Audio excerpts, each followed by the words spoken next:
आज घर में अकेली थी। रागिनी काम करके जा चुकी थी, विकास ऑफिस जा चुके थे और मैं सारा काम निपटा के रेडियो पर गाने सुन रही थी। सुनते सुनते नजर शर्मा जी की बालकनी में टंगे पिंजरे पर पड़ी, जहाँ एक प्यारा सा मिट्ठा था, एक खूबसूरत बोलने वाला मिट्ठू जो अब बंद पिंजरे में चुप सा हो गया था।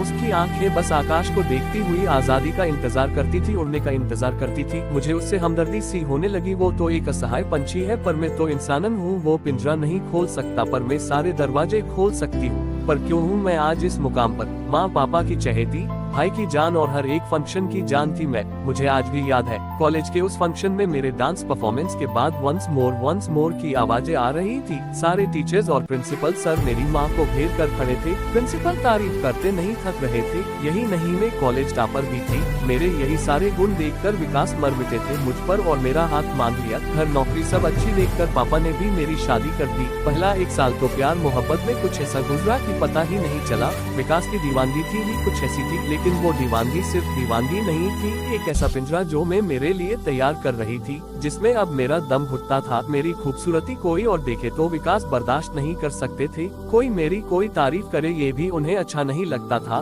मैं ज्यादा सजू सवरू तो ताने मिलते थे। एक कंपटीशन में भाग लेने के लिए जब मैंने विकास से पूछा तो उन्होंने कह दिया कि मेरी बीवी बीच बाजार में नाचे मुझे पसंद नहीं। क्या मेरी कला जो पूरी दुनिया पसंद करती है वो अब बाजारू भी हो गई थी?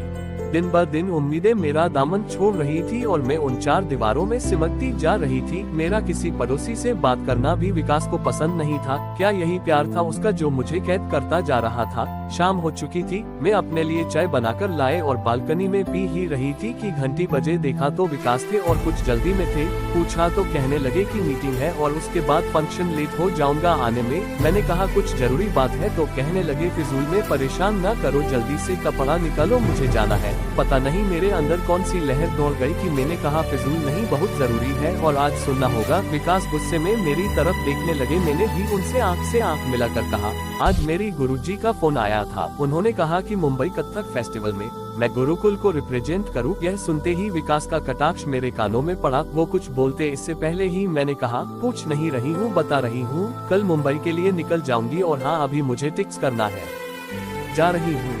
विकास ने कहा जा रही हो तो दोबारा इस घर में मत आना। मैंने कहा घर और अलमारी की चाबियां टेबल पर रखी है, आपके जरूरी कागज उस ड्रावर में है और आपको बोलने की जरूरत नहीं। मैंने घर छोड़ने का फैसला उस वक्त ही कर लिया था जब आपने मेरी कला को बाजारू कहा था। बस हिम्मत आज जुटा पाई हूँ। घर से बाहर आते ही महसूस हुआ जो खुशी एक अरसे से गुम थी आज मिल गई। दिन गर्मियों के थे, हम सब संयुक्त परिवार में रहते थे। एक दिन मेरी कॉलोनी में कुछ खूबसूरत सी लड़कियों का आना हुआ। बात करने पर पता चला कि वह दिल्ली से आई थी। हाव भाव चाल ढाल से एकदम शहरी। मैं जो कि अभी 18 की हुई थी, उनको देखकर बहुत प्रभावित थी। आखिर बात हुई, दोस्ती हुई, फिर घूमना, बातें करना। अक्सर मैं उनको देखकर उन जैसा बनने की कोशिश करती। समय बीतने लगा और कोशिश बढ़ गई, पर कोई तारीफ नहीं, बस कोशिश। पढ़ाई में होशियार थी। अब जो समय पढ़ाई का था वो सुंदर दिखने और तारीफ पाने में लगने लगा। उम्र का वो दौर, हार्मोन की उथल पुथल, सब कुछ जैसे अजीब था। एक सीधी साधी लड़की को अब उड़ना था, लेकिन किस दिशा में ये उसको नहीं पता था। समय निकलता गया। संयुक्त परिवार और काम के कारण माँ उतना समय नहीं दे पाती थी। पिता सरकारी नौकरी में थे जो कि दूसरे शहर में पदस्थ थे, लेकिन मेरे व्यवहार में अचानक आए परिवर्तन से वो भी अनभिज्ञ न थे। आखिर पापा ने पूछ ही लिया क्या बात है प्रीति, आजकल कहाँ मन लिया था जब आपने मेरी कला को बाजारों रहता है तुम्हारा। मैं बोली परीक्षा में अभी टाइम है, मैं कोर्स कवर कर लूंगी।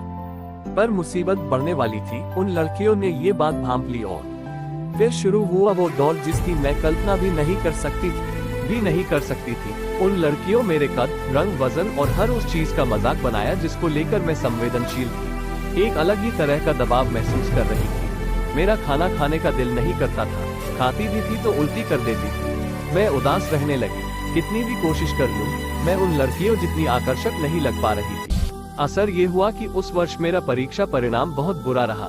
समय निकल रहा था, मैं अंदर से कमजोर हो गई थी। फिर एक दिन मैंने ऐसे जीवन को खत्म करने का सोचा। बस किशोर मन यही सोच रहा था कि जब मुझ में कोई आकर्षण ही नहीं तो जीवन का अर्थ क्या। दिन और समय तय किया और इंतजार करने लगी। पर इसी बीच पापा ने फोन कर बुला लिया। जगह बदली, मन बदला, मरने का विचार आगे बढ़ा दिया।